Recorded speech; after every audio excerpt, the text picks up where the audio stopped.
देखि पारथि मो हाथ गोटे एलईडी बल्ब अच्छी तो आपण मैंने भावुए मुझे आपण कहीं एलईडी बल्ब देखा यही बल्ब चाहिए आपण निज घरे तैयारी करेंगे आपण बिकी पारे तो कह गले टाइप ऑफ ये गोटे बिजनेस जोटा कि आप बहुत कम पैसा स्टार्टिंग करेंगे आ बिजनेस टी केमी स्टार्ट करेंगे आ बिजनेस डिटेल्स आज आम यही वीडियो कवर करवा।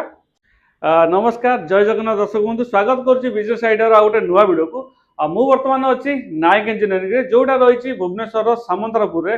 मो साथी अच्छा नायक इंजीनियरिंग मुकेश भाई भाई नमस्कार। नमस्कार भाई स्वागत करुच्ची आम चैनल को। भाई जो नायक इंजीनियरिंग रही एटा तो सामंतरापुर रही आउ टे डिटेल्स कही दिंतु कि कौ प्रॉपर लोकेशन टा टे दर्शक को कही दिंतु जे कि आसिया इजी हम टे प्रॉपर लोकेशन टा एटा होची विशाल मेगामार्ट को लागी जाऊ पूरा बिल्डिंग टा थर्ड फ्लोर रो पळि आसीबे मो नंबर अछि कांटेक्ट कर देबे थर्ड फ्लोर रो ऑफिस। तो भाई आज हम नायक इंजीनियर को बिजनेस ऊपर देखिबा आज हम देखिबा जो रहउची एलईडी बल्ब देखुछन तो ये एलईडी बल्ब सब हां हां एई एलईडी बल्ब ऊपर बिजनेस टे करबा हमर उडे किड्स रहउची से किड्स रिलेटेड हम उडे आज बनेबा ए बिजनेस टे आपण केते टंगा रो आरंभ करिवे आ केमिति करिवे तार डिटेल्स आज हमको मुकेश भाई कहिबे। तो ठीक अछि भाई स्टार्ट करिया हम वीडियो टिके। भाई सर्वप्रथम ये जो रही एलईडी बल्ब तैयारी करने टे हमको कही दिंतु कौन कौन सब रही गोटे एलईडी बल्ब तैयारी करने। देखो तो भाई जो बॉलटा रहउची कोनिया पे दीटा मशीन दरकार गोटे टिकी फिटिंग गोटे पंचिंग मशीन हेले एटा आपनकर टिकी फिटिंग मशीन एटा आपनकर पंचिंग मशीन हेले तापर ए बॉलटा बनिया पे मटेरियल अलगा अलगा अछि तार ना भी सब अलगा अलगा अछि ठीक ना भी हम दर्शक को कहि दंतु जानि काहे के एटा देखो तो फास्ट आपन गोटे हाउसिंग दरकार हाउसिंग गोटे रहउची गोटे डिफ्यूजर रहउची हेले तापर आपण गोटे B20 कैप रहउची तापर आपण गोटे डीओवी रहउची हेले एको नै कि आपण गोटे बल्ब डीओवी जोटा माने कोन लाइट जळे जोटा हेले ओ जोटा जळिबो बिटटा ना ता परे भी आपण कर आउरी दुईटा जिंस दरकार गोटे आपण दीटा डाइस दरकार गोटे 9 वाट गोटे 12 वाट गोटे आ ता डाइस रो काम कोन रहउची डाइस आपण को जो रहउची बॉल बनिया पय चापिया पय गोटे हमर पंचिंग पय गोटे रहउची हेले तार डाइस सहित ता हैंडल भी दउची ठीक अछि। तो भाई जमती कहते कि हाँ ये जो एलईडी बल्ब तैयारी करबे मशीन दुईटा आवश्यकता रही देखि पाथबो। तो एटा रही हमर टिकी फिटिंग मशीन एटा होची पंचिंग मशीन तो तापाई किछि मटेरियल मध्ये रहउची भाई जंती ता ना कहतले। तो ठीक अछि ये जो मटेरियल देखले से मटेरियल को नै केमिति एलईडी बल्ब मेकिंग होची सेटा हमकु दियो मुकेश भाई करिकि बर्तमान देखै देबे। आगे सर्वप्रथम आपण एई भला गोटे B20 कैप नेबे आ तापर गोटे हाउसिंग नेबे लाइक ताको एवला लगे फिटिंग करबा लाइक फास्ट फिटिंग कर दबा तापर एको पंचिंग मशीन ले पंच करबा लाइक देखंतो एटा गोटे आपन को रेडी हे गेला देखंतो आपण एवला पंचिंग कर देबे पंचिंग कला परे आपन को गोटे देखंतो बिंदु बिंदु हे के पड़ी जिवो आपण माने एटा गोटे चापी हे गेला लाइक तापर हमर गोटे नेबा टिक्की फिटिंग लाइक आपण जो देखुछन हमर रोजे टिक्की फिटिंग लगे दे साइज करी लगे देबे पछ बटिया दे के लगे सला परे हम टिक्की फिटिंग मशीन ले तार जो डाइस रहउची आधे लगे के हम पंच कर दबा देखंतो एवला पंच करिवे या आपण कर पंच हे गेला तापर आपण रहउची हमर डीओवी रहउची जो डीओवी रहउची डीओवी भीतर भी हमें एबला तारा पुरेबा पुरे सला परे देखंतो यार गोटे नट पई गोटे ऑप्शन अछि लागी ए नट टाको आपण ए जो भीतर रहउची टिक्की फिटिंग रे टाइट करी ए जो नट टा रहउची एटा लगे दबा हला चलंत लगेबा एटा आपण देखंतो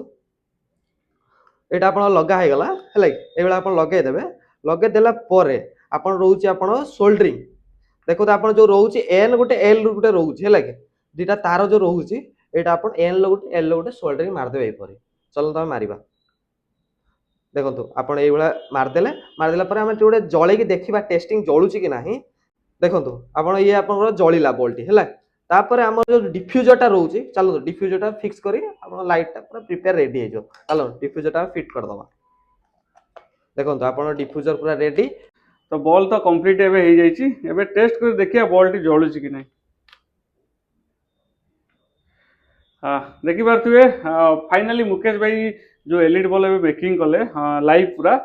से बॉल टी जळुची हम हाथ रे। भाई जो ये बॉलटा हम मेकिंग कर देली ये केते वाट रो बॉल रहउची एटा 9 वाट रो बॉल रहउची 9 वाट रहउची अधिक वाट रो भी मिली जो आपण 12 वाट तो भी अधिक मिल जो हेलोजन भी मिल जिवो केते वाट रो आपण चाहिबे सेती वाट रो माने आपण देई परिबे तो आज्ञा भाई जो एलईडी बल्ब को माने बिजनेस टी करि परिबे देखो एटा गोटे सिंपल बिजनेस लाइक एटा बेसी किछि नाय टेक्निकल पाठ किछि नाय दीटा मशीन नेबे देखो गोटा हमर टिकी फिटिंग रहउची गोटा पंचिंग रहउची हां हां ता सहित हमर जो खाली टेक्निकल कोन टिके रहउची सोल्डरिंग आयरन हां सेटा रिलेटेड काम टिके हां टिके रहउची सेटा आराम से जणे इजीली करि परिबो लाइक इ थर तीन थर प्रैक्टिस करले आराम से करि परिबो ଘରେ ମହିଳା ମାନେ ଯୋଉ ବସୁଛନ୍ତି ସେ ଚାହିଁଲେ ବି ଆରାମ ସେ କରିପାରିବେ ହେଲା। ଶିଖିଗଲେ ଟିକେ କରିଦେବେ ଟିକେ ନା ମୁଁ ଶିଖିଗଲେ ତ କରିଦେବେ। ଆପଣ ଯେତେବେଳେ ବନେଇଲେ ମୁଁ ଦେଖିଲି ବି ମୁଁ ତ ଆରାମସେ ସୋଲ୍ଡରିଂ ମାରିଦେବି ଆଜ୍ଞା ଟିକେ ନମ୍ବର ଅଛି ସୋଲ୍ଡରିଂ ବାସ୍ ଟିକେ ଟିକେ ଦିଆ ହଉଛି ସେ ଯୋଉ ତାର ରହୁଛି ନାଇଁ କି ଆଜ୍ଞା ଯେହେତୁ ଏଟା ଗୋଟେ ଛୋଟିଆ ଜିନିଷଟେ ହୁଁ ଟିକେ ଦେଖା ପାଇଁ ଟିକେ ପ୍ରୋବ୍ଲେମ ହୁଏ ସେଥିପାଇଁ ଆମେ ଜବ କାଚ ବି ଦଉଛୁ ହେଲା ଜବ କାଚ। ଜବ କାଚ ଦେଇକି ଆରାମସେ ଜଣେ ବନି ପାରିବ ହୁଁ। ଯାହାର ବି ଦେଖୁଛନ୍ତି ହାତ ଟିକେ ଥରୁଛି ହୁଁ। ସେଥିପାଇଁ ଗୋଟେ ଚିମୁଟା ବି ଦଉଛୁ ହଁ ହେଲା ହଁ ହଁ ମାନେ ଜଣେ ସିମ୍ପଲି ଯେମିତି କରିପାରିବ ଏଇ ବିଜନେସ ମାନେ ଇଜିଲି ସେଫଲି କରିପାରିବ ନାଇଁ ଆଜ୍ଞା କି ଏଟା ସିମ୍ପଲି ଜଣେ ଆରାମସେ କରିପାରିବ ହେଲା ହୁଁ। ତାପରେ ଏଟା ବେଶୀ କିଛି ବି କାଠିକର ପାଠ ନା ଆରାମସେ ଜଣେ ବନେଇଦବ ହେଲା ଠିକ ଅଛି ଭାଇ ଯୋଉ ତଥାପି ଯୋଉ ଏଲଇଡି ବଲ୍ବ ଗୋଟେ ପାଖାପାଖି ଜଣକୁ କେତେ ଟଙ୍କା ପାଖେ ଯୋଉ ମେକିଂ କଲା ବେଳକୁ ତାକୁ କେତେ ଖର୍ଚ୍ଚ ଆସିଯାଉଛି ଦେଖନ୍ତୁ ଗୋଟେ ରହୁଛି ଯୋଉ ଆମର ନନ୍ ୱାରେଣ୍ଟି ଗୋଟେ ରହୁଛି ୱାରେଣ୍ଟି ଗୋଟେ ରହୁଛି ହୁଁ ହୁଁ ନନ୍ ୱାରେଣ୍ଟି ଟିକେ ଆପଣଙ୍କର କମ ପ୍ରାଇସ୍ କ୍ୱାଲିଟି ପଡିବ ଲୋ ରହିବ ବୋଧେ ଆଜ୍ଞା ହଁ କ୍ୱାଲିଟି ବି ପ୍ରାଇସ୍ ହୁଁ। ବି କମ ରହିବ ଲାଇଟିଂ ବି ଟିକେ କମ ରହିବ ହୁଁ ଗୋଟେ ୱାରେଣ୍ଟି ଅଛି ଯୋଉଟା 1 ଇୟର ୱାରେଣ୍ଟି ରହିବ ହଁ ହଁ ଲାଇଟ୍ ବି ବଢିଆ କରିବ ହଁ ହେଲା ହଁ କି ସେମ୍ ସେମ୍ नो ୱାଟର ରହିବ नो ସେଟା। ୱାଟର ରହିବ नो ଦିଟା ଯାକ ୱାଟର ହେଲା ଯେହେତୁ କ୍ୱାଲିଟି କମ ଆଉ ଟିକେ ଲାଇଟ୍ ଟା କମ ରହିବ ଆଜ୍ଞା ତଥାପି ଯୋଉ ଲୋ କ୍ୱାଲିଟି ଟା କେତେ ପଡିଯିବ ଯୋଉ ନନ୍ ୱାରେଣ୍ଟି ରହୁଛି ଯୋଉଟା ନନ୍ ୱାରେଣ୍ଟି ରହୁଛି ଆପଣ 20 ଟଙ୍କା ଭଳିଆ ପଡିବ ହେଲା ପୁରା ତଥାପି ମେକିଂ ପୁରା ଜଳିଆ ଜଳିଆ ପର୍ଯ୍ୟନ୍ତ ଆମର ଜଳିଆ ଦେଖେଇବ? ପର୍ଯ୍ୟନ୍ତ ହଁ ତାର ଯାହା ବି ଆଉ ୱାରେଣ୍ଟି ବାଲାଟା ୱାରେଣ୍ଟି ବାଲାଟା ଆପଣଙ୍କର ପଡିବ 30 ଟଙ୍କା ପଡିବ ତାର 30 ଯାହା ବି ଟଙ୍କା ଦରକାର ତାର ବହୁତ କିଛି ଜିନିଷ ରହୁଛି ଆପଣଙ୍କୁ ହଁ ଦେଖେଇଲି ଯାହା ବି ହଁ ସେଗୁଡା ସବୁ ରହୁଛି ତା ଟୋଟାଲି ସାଙ୍ଗରେ ଫିଟ୍ ହେଇକି ବଲ୍ବ କମ୍ପ୍ଲିଟଲି ପ୍ୟାକେଜିଂ ମାନେ ପର୍ଯ୍ୟନ୍ତ କଭର ସହ ଏଇ ଯୋଉ ପ୍ୟାକେଜିଂ ସହ ବାହାରିଲା ବେଳକୁ ଆପଣଙ୍କୁ 30 30 ଟଙ୍କା ଖର୍ଚ୍ଚ ଆଜ୍ଞା ପଡିପାରିବ ତ ଦେଖିପାରୁଥିବେ ବହୁତ କମ କଷ୍ଟରେ ଆପଣ ଗୋଟେ ଏଲଇଡି ବଲ୍ବ ମେକିଂ କରିପାରିବେ ଭାଇ ଯେମିତି କହୁଥିଲେ କି 20 ରୁ 30 ଟଙ୍କା ଦୁଇଟି ଭେରାଇଟିର ରହୁଛି ଆପଣଙ୍କ ହିସାବରେ ଆପଣ ନେବେ ୱାରେଣ୍ଟି ବାଲା ନେଇପାରନ୍ତି ନନ୍ ୱାରେଣ୍ଟି ବାଲା ନେବେ 30 ଟଙ୍କା ଖର୍ଚ୍ଚ କରି ଆପଣ ଗୋଟେ ଏଲଇଡି ବଲ୍ବ ମେକିଂ କରିପାରିବେ ଆଉ ମାର୍କେଟରେ ତ ଏଲଇଡି ବଲ୍ବର ଭ୍ୟାଲୁ ଆପଣ ଜାଣିଛନ୍ତି ଆମକୁ କହିବାକୁ ପଡିବନି ତ ଠିକ ଅଛି ଆଉ ଭାଇ ସମସ୍ତେ ଟିକେ ୱେଟ୍ କରିଛନ୍ତି ଗୋଟେ କଥା ପାଇଁ ଆଜ୍ଞା ମେସିନର ପ୍ରାଇସ୍ କଣ ରହୁଛି ଦେଖନ୍ତୁ ଏ ମେସିନର ପ୍ରାଇସ୍ ବେଶୀ ବି ନାହିଁ ହଁ ହେଲା ହଁ ବହୁତ ଲୋ ପ୍ରାଇସ୍ ଅଛି ହେଲା ହୁଁ ହୁଁ କେହି ଆପଣଙ୍କୁ ଦେଖନ୍ତୁ ମେସିନ ସାଙ୍ଗରେ କେହି ଆପଣଙ୍କୁ ଗୋଟେ ଡାଇସ୍ ହିଁ ଦେବେ 9 ୱାଟ୍ ର ହୁଁ ଆମେ ଆପଣ 9 ୱାଟ୍ ସହିତ 12 ୱାଟ୍ ର ଦଉଛୁ ହୁଁ ହେଲା ମାନେ ଦୁଇଟା ରହୁଛି ଆଜ୍ଞା ତାପରେ ଆପଣ ମେସିନ ଦେଖିଥିବେ ଓଜନ ଦେଖନ୍ତୁ ଟିକେ ଉଠେଇକି ହୁଁ ହୁଁ କେତେ କିଲୋ ହବ ଦେଖନ୍ତୁ ନିଜେ ଦେଖନ୍ତୁ ଟିକେ ଉଠେଇକି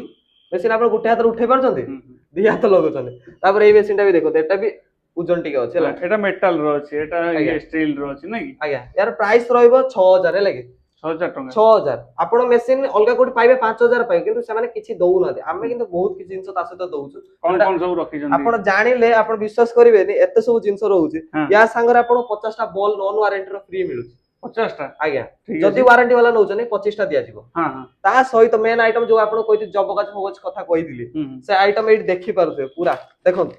ହଁ ୟା ଭିତରେ ସବୁ କଣ କଣ ରହୁଛି ଦେଖନ୍ତୁ ଆପଣ ଗୋଟେ କଟର ରହୁଛି ହଁ ହେଲା କି ହଁ ଟେଷ୍ଟର ଗୋଟେ ରହୁଛି ହଁ ଆପଣ ନଟ୍ ଟାଇଟ୍ କରିବା ଟିକେ ପାଇଁ ପାଖକୁ କ୍ୟାମେରାଟା ନେଇ ଆସନ୍ତୁ ଦେଖିଦିଅନ୍ତୁ ଏଇଟା ହଉଛି ଯୋଉ ଆମର ଯୋଉ ମେକିଂ କଲା ଟାଇମରେ ଆର ଆବଶ୍ୟକତା ଆଜ୍ଞା ଯୋଉ ଇଲେକ୍ଟ୍ରିକ ଯୋଉ ସୋଲ୍ଡରିଂ ଆଇରନ ଫ୍ୟାନ ରହୁଛି ଆଜ୍ଞା ଦେଖିପାରୁଥିବେ ଗୋଟେ ପ୍ୟାକେଟ ରହିଛି ଏଥିରେ ସବୁ ପ୍ରକାର ଜିନିଷ ଅଛି ସୋଲ୍ଡରିଂ ମେସିନ ଠୁ ଲଗେଇକି ଆଉ ସ୍କ୍ରୁ ଡ୍ରାଇଭର ଆଉ ତାପରେ କଟର ବି ଗୋଟେ ଅଛି ଆଉ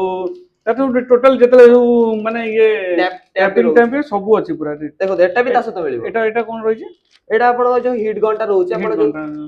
ଯୋଉ ପେଷ୍ଟିଂ ଟା ପେଷ୍ଟିଂ କରିବା ପାଇଁ ଏଇଟା ତାର ଇଏଟା ରହୁଛି ଏଇଟା ଗମ୍ ଟା ରହୁଛି ହେଲା କି ଏଇଟା ତା heat gun ଟା। ବୁଝିପାରିଲି ବୁଝିପାରିଲେ ଇଏ ସବୁ ଏତିକି ଆଇଟମ ୟା ସହିତ ମିଳୁଛି ମାନେ ଫ୍ରିରେ ଦଉଛନ୍ତି ପୁରା ତାମାନେ କହିବାକୁ ଗଲେ କମ୍ପ୍ଲିଟଲି ଜଣେ ଯଦି ଗୋଟେ ଏଲଇଡି ବଲ୍ବ ମେସିନ ନଉଛି ଆଜ୍ଞା ତାହେଲେ ତାକୁ ଆଉ ବାହାରେ କୌଣସି ଜିନିଷ କିଣିବାକୁ ପଡିବନି କିଛି। ପୁରା ଯିବେ ଘରେ ବସିବେ ଷ୍ଟାର୍ଟ କରିବେ ଆଜ୍ଞା ଆପଣଙ୍କୁ ନା ସୋଲ୍ଡରିଂ ଆଇରନ କୋଉଠି କିଣିବାକୁ ପଡିବ ନା କୌଣସି ମାର୍କେଟରୁ ମାନେ ଇଲେକ୍ଟ୍ରିକ ଆକ୍ସେସରି କିଣିବାକୁ ପଡିବ ଆପଣଙ୍କୁ ନାଇକ ଇଞ୍ଜିନିୟରିଂ ଗୋଟେ ମେସିନ ସାଥିରେ ସବୁ କିଛି ଯୋଗେଇ ଦଉଛି ଆଉ ଟ୍ରାଏଲ ବେସିସରେ 50 ପିସ୍ ର ଫ୍ରି ରହୁଛି ଆଜ୍ଞା ଆଉ ଗ୍ୟାରେଣ୍ଟି ବାଲା ନା ନନ୍ ୱାରେଣ୍ଟି ଫାଷ୍ଟ ବାଲା ଆପଣ ଆପଣଙ୍କ ଉପରେ ଡିପେଣ୍ଡ କରେ ଆପଣ ନନ୍ ଆପଣ ଯୋଉଟା ଚୁଜ କରିବେ ଦିଟା ଭିତରୁ ଯୋଉଟା ଚୁଜ କରିବେ ଯୋଉଟା ଚୁଜ କରିବେ ଦେଖନ୍ତୁ ଯଦି ଆପଣ ନାଇକ ଇଞ୍ଜିନିୟରିଂ ମେସିନଟି ନେଉଛନ୍ତି ଏଲଇଡି ବଲ୍ବ ମେକିଂର ଆପଣଙ୍କୁ ଫ୍ରିରେ ମିଳିଯାଉଛି ନନ୍ ୱାରେଣ୍ଟିର 50 ପିସ୍ ବଲ୍ବ ମିଳିଯିବ ଆଉ ୱାରେଣ୍ଟିର 25 ପିସ୍ ବଲ୍ବ ମିଳିଯିବ ଏକଦମ ଫ୍ରି ମିଳିଯିବ ତା ସହିତ ଦେଖୁଥିଲେ ଯେମିତିକି ଗୋଟେ ସୋଲ୍ଡରିଂ କିଟ୍ ମାନେ ଯେତିକି ଇଲେକ୍ଟ୍ରିକ କାମ ରହିଛି ଯୋଉ ସୋଲ୍ଡରିଂ ପାଇଁ ତାର ଯେତିକି ବି ଆକ୍ସେସରି ଆବଶ୍ୟକ ଏକଦମ ଫ୍ରିରେ ମିଳିଯାଉଛି ଅଲଗା ଜାଗାରେ ଆପଣଙ୍କୁ ଏଇ ଆକ୍ସେସରି କୋଉଠି ମିଳିବନି କାରଣ ଆପଣ ଗୋଟେ ବଲ୍ ନେବେ ଘରକୁ ନିଜେ ତିଆରି କରିବା ପାଇଁ ଯେ ଯାଇକି ଆପଣ ଅଲଗା ଜାଗା ଦୋକାନରୁ ଏଇ ଜିନିଷ ଯୋଉ ଆକ୍ସେସରି କିଣିବେ କିଛି ନାହିଁ ଆପଣ ଟୋଟାଲ ନେଇକି ଯିବେ ଆଉ ଘରେ ବସି ବଲ୍ ବନେଇବେ ଭାଇ ଯୋଉ ମାଲ ମେଟେରିଆଲ ଆପଣଙ୍କ କତିରେ ମାନେ ପୁରା ସଫିସିଏଣ୍ଟ ଅଛି ତ ଜଣେ ଷ୍ଟାର୍ଟଅପ୍ କରିବେ ସେ କଣ 50 ପିସ୍ ନେଇ କରିବେ କି ତା ଆପଣ ପାଇଁ ଟିକେ ସେ ଅଧିକା ନେଇକି ଯିବ ନା ଆପଣ ଟିକେ ସେପଟୁ ଲକ୍ଷ୍ୟ କରନ୍ତୁ ଦେଖନ୍ତୁ ହଁ। କେତେ ମେସିନ ଅଛି କେହି ରଖିବେ ଓଡିଶାରେ ଏତିକି ମେସିନ ଆପଣ ତ ଦେଖନ୍ତୁ ଦେଖିପାରୁଥିବେ ନାଇକ ଇଞ୍ଜିନିୟରିଂ ପୁରା ମାନେ ମେସିନ ପୁରା ଯୋଉ ଏଇଟା ଭାଇ ଯୋଉ କହୁଥିଲେ ଟିକି ଫିଟିଂ ନାଇଁ କି ଆଜ୍ଞା ଟିକି ଫିଟିଂ ମେସିନ ପୁରା ମାନେ ଭରପୁର ହେଇକି ଅଛି ଆଉ ଏ ସବୁ ପଞ୍ଚିଂ ନାଇଁ କି ଆଜ୍ଞା ପଞ୍ଚିଂ ଇଏ ସବୁ ରହିଛି ତାର ଡାଇସ୍ ଡାଇସ୍ ରହୁଛି ଦେଖିପାରୁଥିବେ ପୁରା ମାନେ ଷ୍ଟ୍ରକ୍ ହେଇଯାଇଛି ପୁରା ଷ୍ଟକ୍ କେହି ଆପଣ ଏତିକି ଓଡିଶାରେ କେହି ରଖିଦେବେ ଯଦି ମତେ କହିବେ ହଁ ଏତିକି କେହି ବି ରଖିବେନି ତାପରେ ଆମର ର ହଁ। ମେଟେରିଆଲ ଆପଣଙ୍କୁ ଦେଖେଇ ଦଉଛି ହୁଁ। ଏଠି ତ ବହୁତ କମ ଅଛି ମୁଁ ଆପଣଙ୍କୁ ଦେଖେଇଦେବି ହୁଁ। ଦେଖନ୍ତୁ ଏଠି ତ ଏବେ ଜଷ୍ଟ କମ ଅଛି ଏପଟରେ ଅଛି ହଁ ସବୁ ଏପଟେ ଖାଲି ରଖା ହେଇଛି ସବୁ ଜଷ୍ଟ ଦେଖିବା ପାଇଁ ଆପଣଙ୍କୁ ରଖିଥିଲି ଇଏ ଦେଖନ୍ତୁ ଏଇଟା ଜଣଙ୍କର ପେକ୍ ହେଇଛି ଯିବା ପାଇଁ ହୁଁ ହେଲା କି ଦେଖନ୍ତୁ ତାର ଇଏ ସବୁ ଜିନିଷ ଇଏ ରେଡି ହେଇଯାଇଛି ଖାଲି ହୁଁ। ଆପଣଙ୍କ ସୋଲ୍ଡରିଂ କିଟ୍ସ ପଡିବ ହୁଁ। ଆଉ ସବୁ ପ୍ୟାକିଂ ହେଇଯାଇଛି ହେଲା କି ହୁଁ। ଇଏ ଆପଣ ଦେଖନ୍ତୁ ଇଏ ପ୍ୟାକେଜିଂ ଆପଣ ରହୁଛି ଇଏ ନନ୍ ୱାରେଣ୍ଟି ବଲ୍ ସବୁ ରହୁଛି ଇଏ ଆପଣ ହୁଁ। ହୁଁ। ଇଏ ଆପଣ ରେଡି ହଉଛି ଏଇଟା ଯିବ ବୋଲି କଞ୍ଚା ତ ଭାଇ ଲାଷ୍ଟରେ କଣ କହିବେ ଦର୍ଶକଙ୍କୁ ଏଲଇଡି ବଲ୍ ବିଜନେସକୁ ନେଇକି ଦେଖନ୍ତୁ ଏଇଟା ଗୋଟେ ସ୍ମଲ୍ ବିଜନେସ୍ ଆକ୍ଚୁଆଲି ହଁ। ଗୋଟେ ଜଣେ 10-12 ହଜାର ଟଙ୍କା ଫୋନ୍ ଧରି ନଉଛି ହୁଁ ତା ଭିତରେ ଏଇ ବିଜନେସ୍ ଟା ଷ୍ଟାର୍ଟ ହେଇଯିବ କହିଦେବ 50% ଡିସକାଉଣ୍ଟ ରହିବ 5-6 ହଜାର ଟଙ୍କା 6-7 ହଜାର ଆପଣ ପୁରା ରେଡି ହଁ ହେଲା କି ଯଦି ଆପଣ ମାନେ ଚାହୁଁଛନ୍ତି ଏଇ ବିଜନେସ୍ କରିବା ପାଇଁ ତାହେଲେ ହୁଁ। ଆମ ଅଫିସର ଯୋଉ ନମ୍ବର ଅଛି ତାକୁ କଣ୍ଟାକ୍ଟ କରନ୍ତୁ ନହେଲେ ଆପଣ ଭିଡିଓ କଲ୍ ଜରିଆରେ ଦେଖନ୍ତୁ ନହେଲେ ଆମ ଅଫିସକୁ ଆସନ୍ତୁ ହେଲା କି ଆପଣ ଆମ ପାଖକୁ ଆସନ୍ତୁ ଆମ ଯୋଉ ରହୁଛି ମେସିନ୍ ତାକୁ ଦେଖନ୍ତୁ ଆଉ ଯୋଉ 2-4ଟା କମ୍ପାନୀ ଅଛି ଆପଣ ସେଠି ବି ଦେଖନ୍ତୁ ହୁଁ। ଆଉ ତା ଭିତରେ ଡିଫରେନ୍ସ ଦେଖି ଆପଣ ଭଲ ଜାଗା ଗୋଟେ ମେସିନ୍ ନିଅନ୍ତୁ ହେଲା ହୁଁ। ଆମ କହିବାର ମାନେ ଆପଣ ଭଲ ମେସିନ୍ ଦରକାର ଯୋଉଟା ଆପଣ ଲାଇଫ୍ ଟାଇମ୍ ଚାଲିବ ନା କି ହୁଁ। ଏରାଗେରା ମେସିନ୍ ଆପଣ ନେଇଯିବେ ମାସେ ଚଲେଇଥିବେ 2 ମାସ ଚଲେଇଥିବେ ଖରାପ ହେଇଗଲା ଆଣି ମେସିନ୍ ପକଉଥିବେ ଆଉ ହୁଁ। 2-4 ମାସ ପରେ ଆପଣଙ୍କ ମନ ହବନି ମେସିନ୍ ଆପଣଙ୍କ କବାଟରେ ଯିବ ହୁଁ। ତାଠୁ ଭଲ ଆପଣ ଭଲ ମେସିନ୍ ଯୋଉଠି ମିଳୁଛି ଆପଣ ସେଇଠି ନିଅନ୍ତୁ ହେଲା କି ଆପଣ ଆମ ଅଫିସ ଥରେ ଆସନ୍ତୁ ଆଉ 2-4 ଜାଗା ବୁଲନ୍ତୁ ହୁଁ। ବୁଲି ସାରିଲା ପରେ ଆପଣ ମେସିନ୍ ନିଅନ୍ତୁ ହେଲା କି ଯଦି ନ ନେଇ ପାରୁଛନ୍ତି ଆପଣ ମାନେ କଣ୍ଟାକ୍ଟ କରନ୍ତୁ ଆମ ବସ୍ ଜରିଆ ଅଛି ପଠେଇଦେବୁ ତ ଆପଣ ତ ଦେଖିଲେ ନାୟକ ଇଞ୍ଜିନିୟରିଂରେ ଯୋଉ ଏଲଇଡି ବଲ୍ ମେକିଂ ପୁରା ମେସିନ୍ ପୁରା ଷ୍ଟକ୍ ଅଛି ତ ଡେରି କରନ୍ତୁନି ଯଦି ଆପଣ ଚାହୁଁଥାନ୍ତି ଗୋଟେ ଏଲଇଡି ବଲ୍ ମେସିନ୍ ନେଇକି ନିଜର ବିଜନେସ୍ ଷ୍ଟାର୍ଟ କରିବା ପାଇଁ ତାହେଲେ ଜଲ୍ଦି ଜଲ୍ଦି ସ୍କ୍ରିନରେ ନମ୍ବର ଅଛି ନାୟକ ଇଞ୍ଜିନିୟରିଂର କଣ୍ଟାକ୍ଟ କରନ୍ତୁ ଆଉ ଏଲଇଡି ବଲ୍ର ମେସିନ୍ ନେଇ ନିଜର ବିଜନେସ୍ ଷ୍ଟାର୍ଟ କରନ୍ତୁ ରହିଲୁ ନମସ୍କାର ଜୟ ଜୟ ଜଗନ୍ନାଥ